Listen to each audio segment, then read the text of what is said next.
Sagot ka ng sagot eh. Pin Hindi ka naman tama eh. Buti kung tama ka. pinaliwanag ko lang sa inyo, Alam mo, ma'am, yung pin kahit location driver ka, nandito. Grab driver ka lang, nirerespeto kita. Po kayo magsasalita ng ganun, ma'am. Ano ka?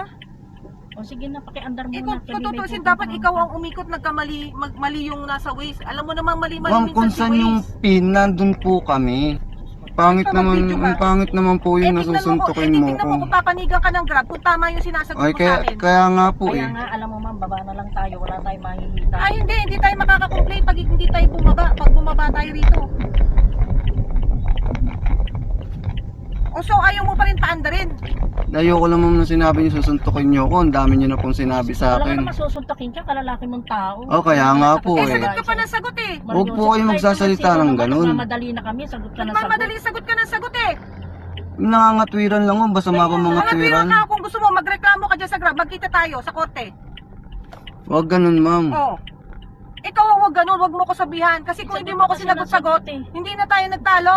Pinapaliwanag ko Sagot ka lang ng po sagot sa eh, inyo. ikaw may mali, nakapin ako ng ganyan, no? Oh, dapat ikaw ang nagsabi, customer is always right. Ikaw ang dapat umikot, ikaw ang may mali. Yung pin location nyo nga lang ma'am Huwag mo inaano. ipilit, magbasa ka rin. Kaya sinasabi ko, magbasa ka din.